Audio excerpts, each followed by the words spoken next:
শুরুতে জানিয়ে দেব শেখ হাসিনার লগার জব্দ। এবারে জানাবো ডাকসু নির্বাচন বিজয়ীদের অভিনন্দন জানালেন সালাউদ্দিন আহমেদ। এবারে জানাবো ডাকসু নির্বাচন বিজয় উপলক্ষে শিবিরের কর্মসূচি ঘোষণা। এবারে জানাবো শিশু রানার চিকিৎসার দায়িত্ব নিলেন তারেক রহমান। সর্বশেষ জানিয়ে দেব আন্তর্জাতিক সংবাদ। নেপালে জেএনজিদের 5 দাবি, এক প্রস্তাব। এতক্ষণ শুনছিলেন সংবাদ শিরোনাম, এবারে বিস্তারিত। সাবেক প্রধানমন্ত্রী শেখ হাসিনা 80 লকার জব্দ করেছে জাতীয় রাজস্ব বোর্ডের এনবিআর কেন্দ্রীয় গোয়েন্দা সেল সিআইসি। বুধবার 10 সেপ্টেম্বর সকালে পূর্বালী ব্যাংকের মতিঝিল শাখায় থাকা লকারটি জব্দ করা হয়।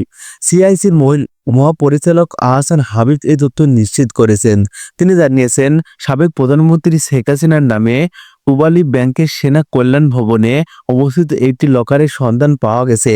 লকার নম্বর 128। এই লকারের 2টি চাবির মধ্যে একটি শেখ হাসিনার কাছে রয়েছে। সিআইসির একটি টিম লকারটি জব্দ করেছে। লকার খোলার জন্য 2টি চাবির প্রয়োজন হয়, যার একটি গ্রাহক এবং অপরটি ব্যাংকের কাছে রয়েছে। একক চাবি দিয়ে কখনো এই লকারটি খোলা যায় না, আবার লকার আটকাতেও 2টি চাবির প্রয়োজন হয়। এনবিআর সূত্র জানাচ্ছে, লকারের স্বর্ণালঙ্কার সহ গুরুত্বপূর্ণ নথি থাকতে পারে, তবে এখনই বলা যাবে না। গোয়েন্দা তথ্য ভিত্তিতে লকারটি জব্দ করা হয়েছে। আইনি প্রক্রিয়া অনুসারে করে লকারটি খোলা হবে। সিআইসি পক্ষ থেকে জানানো হয়, সাবেক প্রধানমন্ত্রী শেখ হাসিনার বিষয়ে জানতে দেশের 65টি ব্যাংক কর্তৃপক্ষকে সম্পত্তি চিঠি দেওয়া হয়। চিঠির মাধ্যমে হাসিনা ও তার পরিবারের নামে ব্যাংকে অনুমোদিত লকার এবং সম্পদের তথ্য জানতে চাওয়া হলে চিঠির আলোকে ব্যাংকগুলোকে তাদের তথ্য এনবিআরকে জানিয়েছে। চিঠি আলোকে সিআইসি পূর্বালী ব্যাংকের একটি শাখার বুধবার ও অভিযান পরিচালনা করে। এবারে জানাবো ডাকসু নির্বাচন বিজয়ীদের অভিনন্দন জানিয়েছেন বিএনপি স্থায়ী কমিটির সদস্য সালাউদ্দিন আহমেদ।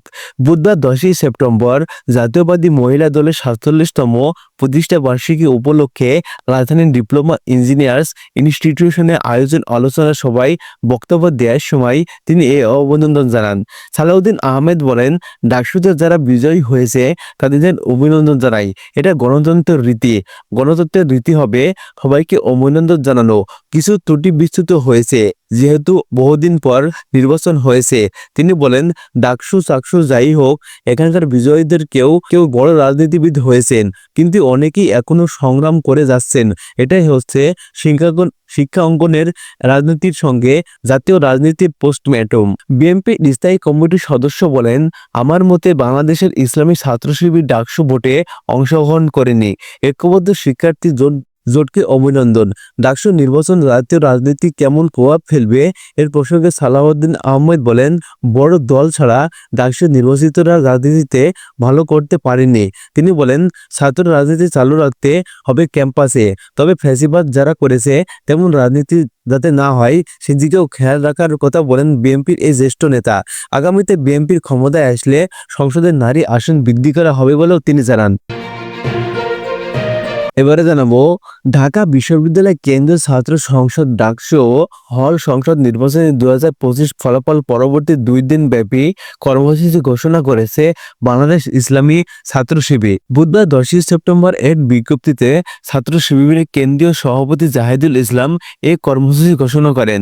বিজ্ঞপ্তিতে বলা হয়, আলহামদুলিল্লাহ, মহান আল্লাহ তাআলার অশেষ কৃপায় ডাকসু নির্বাচন ছাত্র শিবির সমর্থিত ঐক্যবদ্ধ শিক্ষার্থী জোট এর বিজয়ের মাধ্যমে মূলত ঢাকা বিশ্ববিদ্যালয়ের শিক্ষার্থীরা বিজয় হয়েছেন। এই নির্বাচনে যারা বিভিন্ন প্যানেল থেকে স্বতন্ত্রভাবে নির্বাচিত হয়েছেন, বাংলাদেশ ইসলামী ছাত্র শিবিরের পক্ষ থেকে তাদের প্রতি আন্তরিক শুভেচ্ছা ও অভিনন্দন। মহান আল্লাহ তাআলা ঢাকা বিশ্ববিদ্যালয়ের 40,000 শিক্ষার্থীর পক্ষ থেকে অর্পিত দায়িত্ব আমানত নির্বাচন প্রতিনিধিদের যথাযথভাবে রক্ষা করার তৌফিক দান করুন, আমিন। শুকরিয়া আদায় করে দোয়া মাহফিল ও সপ্তাহদারি নৈশ ইবাদত বাস্তবায়ন, শহীদদের কবর জিয়ারত এবং শহীদ পরিবারের আহতদের সাথে সাক্ষাৎ। জাহিদুল ইসলাম বিজ্ঞপ্তিতে বলেন, কেন্দ্রীয় নির্দেশনা আলোকে ছাত্র শিবিরের সকল মহানগর, বিশ্ববিদ্যালয়, শহর ও জেলা শাখাকে উক্ত কর্মসূচি বাস্তবায়নের জন্য আহ্বান জানাচ্ছি।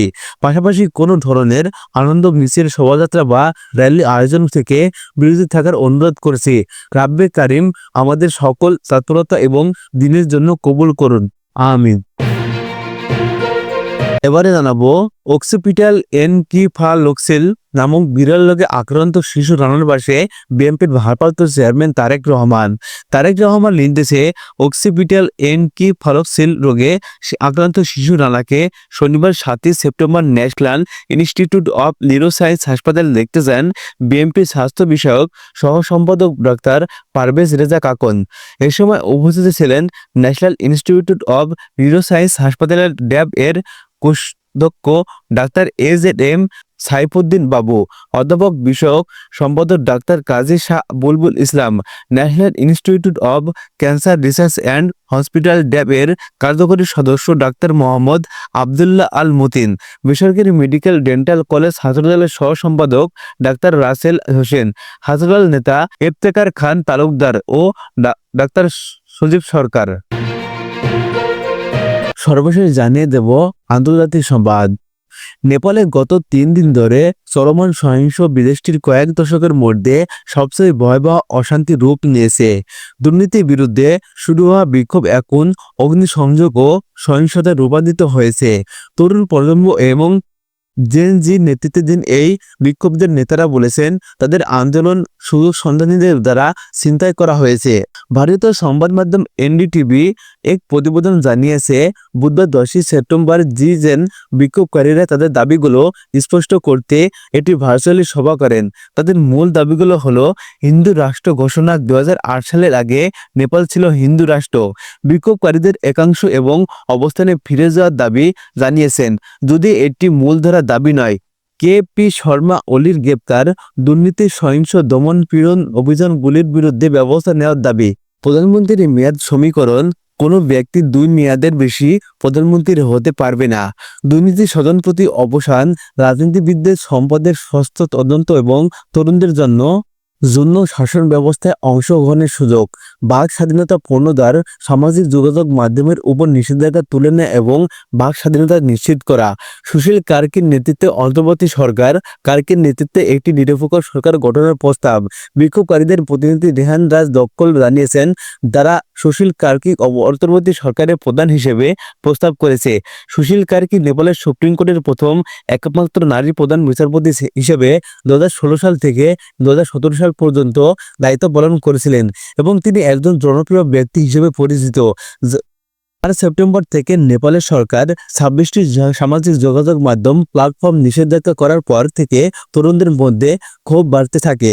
দুর্নীতি, স্বজনপ্রীতি এবং রাজনীতিবিদদের বিলাসী জীবনযাত্রার বিরুদ্ধে প্রতিবাদ 8 সেপ্টেম্বর থেকে হাজার হাজার তরুণ কাঠমান্ডু এবং অন্যান্য শহর রাস্তায় নেমে আসে।